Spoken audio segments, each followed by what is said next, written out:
Donc, dans cette vidéo, nous allons parler de la production des biens et services de notre économie, ou si vous voulez, de la demande agrégée de notre économie. Donc, les premiers ingrédients pour parler de la production des biens et services de notre économie, c'est ce qu'on appelle les facteurs de production. Donc, c'est quoi les facteurs de production? Bon, les facteurs de production sont simplement les éléments basiques qu'on utilise pour produire des biens et services dans notre économie. Les facteurs de production, souvent, on les appelle des facteurs de production, mais aussi vous allez trouver dans plein de bouquins qu'il y a des gens qui les appellent input, ou input en anglais, ou des bouquins en français, vous l'appelez souvent les 130. Donc, les synonymes des facteurs de production sont les inputs, les 130 ou les facteurs de production. Tout ça, c'est les éléments basiques qu'on utilise pour produire des biens et services. Bon. De façon simplifiée, quand on parle de l'économie dans son ensemble, on fait la distinction entre trois types de facteurs de production. Donc, on a trois types. La terre, ou si vous voulez, d'une façon plus moderne, à la place de parler de la terre, on parle des ressources naturelles. Après, vous allez avoir le travail. Le travail, c'est simplement la quantité de travailleurs, le nombre d'heures travaillées dans une économie, dans une période déterminée. Souvent, on note ces quantités de facteurs de production, on les note par la lettre L parce que ça nous rappelle le mot anglais labor, ça veut dire travail. Donc L, ça va vous représenter par exemple la quantité de travailleurs, la quantité d'heures travaillées en France l'année 2020, par exemple. Après, vous allez avoir un troisième facteur de production qu'on appelle le capital. Donc, si vous voulez, le capital, simplement, ça représente l'équipement en général qu'on utilise pour produire des biens et services dans notre économie. On note ça par la lettre K qui nous dit la quantité d'unités de travail, par l'unité de capital qu'on utilise pour produire des biens et services dans notre économie. Si vous préférez voir un exemple, imaginez-vous dans le cas d'un magasin à pizza. Donc, dans votre magasin à pizza, donc L, ça va représenter le nombre de travailleurs que vous avez dans votre magasin à pizza à l'année 2020. Et K, ça va représenter, si vous voulez, le nombre de fours à pizza que vous avez dans votre magasin à pizza. Voilà. Donc, on a trois types de facteurs de production, input ou entrant, des synonymes. Ici, nous allons nous focaliser sur le travail et le capital. En fait, on va oublier pour le moment la terre, les ressources naturelles, parce que c'est un facteur de production un peu spécial. Si vous voulez, le capital et le travail sont des facteurs de production qui vont venir de l'activité humaine directement. Mais par contre, la terre, les ressources naturelles, ils sont quand même un composant de la dotation de certains types de ressources naturelles. Je ne sais pas, imaginez-vous le pétrole ou l'eau, par exemple. Ça dépend de la dotation qu'a votre économie. Donc, il y a des éléments là-dedans qui ne sont pas liés directement à l'activité humaine. Donc, on va oublier ça pour le moment et on va se focaliser sur le travail et le capital. D'ailleurs, on va faire deux hypothèses additionnelles qui sont deux hypothèses simplificatrices pour faire un modèle très simple. Donc, la première hypothèse, c'est on va considérer que la quantité de capital et la quantité de travail ne changent pas avec le temps. En fait, on va dire que la quantité de capital et la quantité de travail, ça va être égal à deux constantes, K bar et L bar. Si vous voulez, c'est le paramètre que je vous donne. En fait, on va considérer aussi que ces deux constantes-là, en fait, sont des constantes exogènes de notre modèle. Ça veut dire que vont être expliquées en dehors de notre modèle. C'est comme si c'est des constantes, des éléments qui tombent du ciel. Évidemment, ça c'est une simplification parce qu'on sait que dans la réalité, le nombre de travailleurs qu'on utilise et le nombre d'équipements, de machines qu'on utilise, le capital, ça va être déterminé de façon endogène dans notre économie. C'est notre économie qui va le déterminer. Nous, on va considérer que c'est exogène et constante. Vous allez voir en fait en deuxième semestre, on va éliminer ces simplifications. En fait, on va considérer que le capital et le travail changent avec le temps. Vous voyez là la notation KT, LT nous dit que le capital et le travail changent avec le temps. En fait, ils vont changer de façon endogène. Mais pour le moment, le capital et le travail, dans ce premier semestre, vont être constantes et exogènes. Voilà. Et on va faire encore une autre deuxième hypothèse simplificatrice, une simplification. On va considérer que les facteurs de production sont utilisés complètement.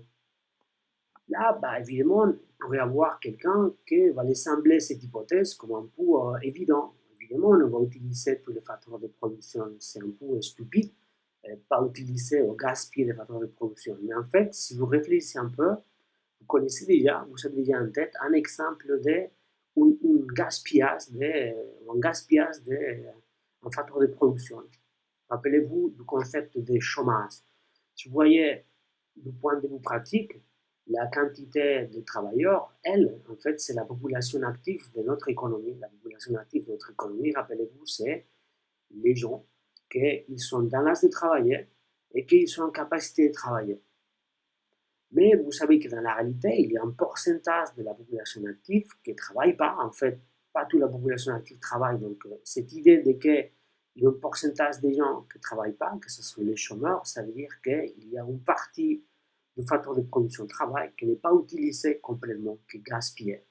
Donc, dans notre cas, on va oublier pour le moment les histoires du chômage et nous, on va se focaliser dans les cas où on utilise complètement tous les facteurs de production.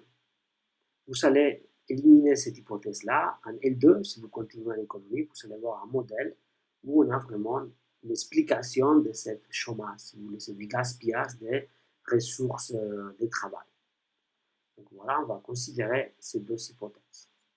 Donc une fois qu'on a établi qu'est-ce que sont les facteurs de production, l'étape suivante, c'est de dire comment est-ce qu'on va combiner les facteurs de production pour produire.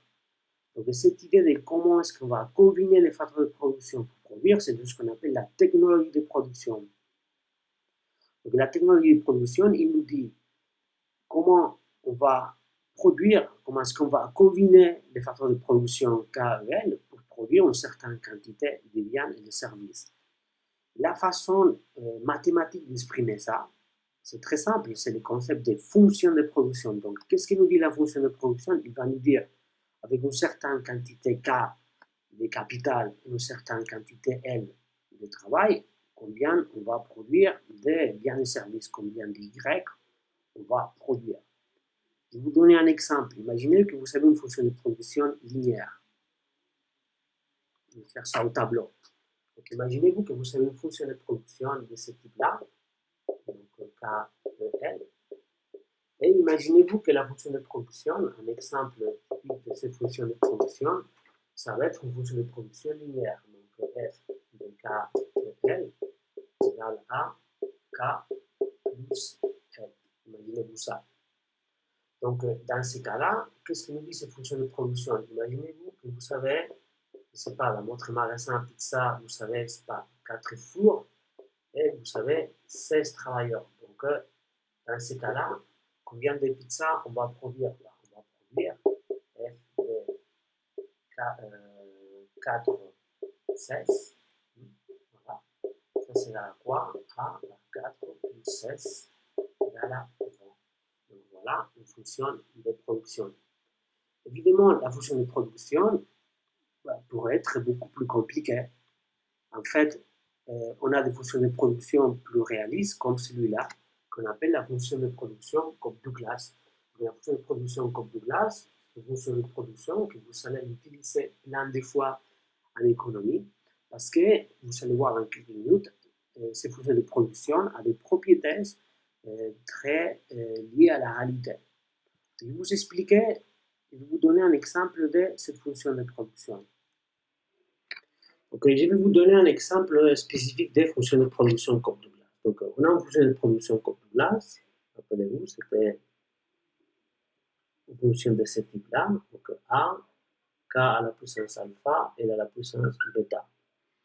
Donc, imaginez-vous un cas spécifique. Imaginez-vous que je vous dis que A, c'est égal à 1. Imaginez-vous que je vous dis alpha égale à bêta égale à 1 sur 2, sur 0.5. Donc, ça, c'est un cas spécifique des fonctions de production comme Douglas. Donc, dans ce cas-là, notre fonction de production comme Douglas, c'est simplement racine carrée de K fois racine carrée de L. Donc, cette fonction de production comme Douglas spécifique, qu'est-ce qu'il nous dit? Imaginez-vous à nouveau l'exemple imaginez-vous que vous savez 4 fours à pizza et vous savez 16 travailleurs. Donc, dans ces cas, combien de pizzas on va produire? Combien de pizzas on va produire? Très simple. Ces quantités de pizzas, simplement, racine carrée de 4. Ou si vous préférez, on va le faire mieux, on va faire f de 4, 16. C'est simplement la racine carrée de 4 fois racine carrée de 16, c'est 2 fois 4, 8. Vous allez produire 8 pizzas. Et ça, c'est un cas spécifique d'une fonction de production comme Douglas. Évidemment, comme je vous avais dit, dans la réalité, la fonction de production comme Douglas est beaucoup plus générale. C'est celui-là, rappelez-vous. Donc, qu'est-ce que ça veut dire dans la réalité, alpha et bêta? Étant donné que c'est une fonction de production tellement générale, donc qu'est-ce que ça veut dire exactement, alpha et bêta? Bon, alpha, c'est très simple. Alpha et bêta, il nous représente l'importance de chaque facteur de production dans la production. Donc, imaginez-vous que vous avez une économie où le capital est quelque chose de très important pour produire. Vous avez une économie qui dépend beaucoup du capital. Dans ces cas-là, vous allez voir des valeurs de alpha très élevées. Et bêta, pareil, bêta, il nous représente, si vous voulez, l'importance du travail pour la production, si vous voulez, la sensibilité de la production au travail. Après, qu'est-ce que ça veut dire les paramètres A? Bon, le paramètre A, c'est un paramètre qu'on appelle un paramètre d'échelle. Pourquoi on l'appelle un paramètre d'échelle? On dit que ce paramètre est un paramètre d'échelle parce que basiquement, les choses qu'il nous dit le paramètre A, il nous dit pour une quantité K et une quantité L fixe, d'accord? Si j'augmente A, on produit plus, donc ça augmente l'échelle. Et pourquoi c'est intéressant d'ajouter ces paramètres d'échelle? C'est très intéressant d'ajouter ces paramètres d'échelle parce que ça va nous permettre d'exprimer de façon très simple un concept a priori très compliqué que c'est le progrès technique. Qu'est-ce que c'est le progrès technique? Le progrès technique, basiquement, il nous dit qu'avec la même quantité de K et la même quantité de L, on arrive à produire plus. Si vous voulez, dans votre cas de magasin pizza, si vous avez du progrès technique dans votre magasin de pizza, basiquement, ça veut dire qu'avec la même quantité de travailleurs et avec la même quantité de fours, vous allez produire plus de pizza. Et là, qu'est-ce que ça veut dire ça?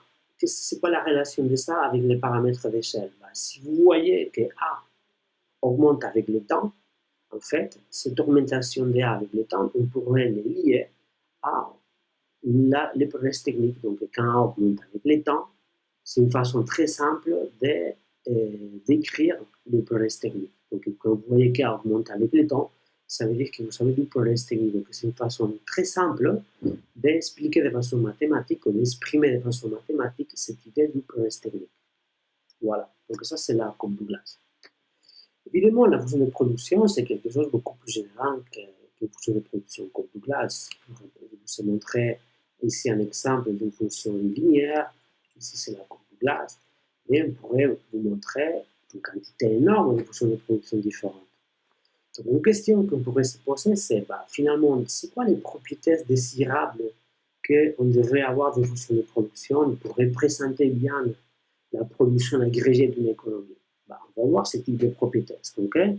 On va essayer de voir quelles propriétés la fonction f devrait avoir pour bien modéliser la production agrégée de notre économie. Et vous allez voir que ce type de propriétés-là sont des propriétés qui sont très liées à la microéconomie, à des conclusions que les microéconomistes ont trouvées. Vous voyez ici, d'ailleurs, un lien entre la macroéconomie et la microéconomie.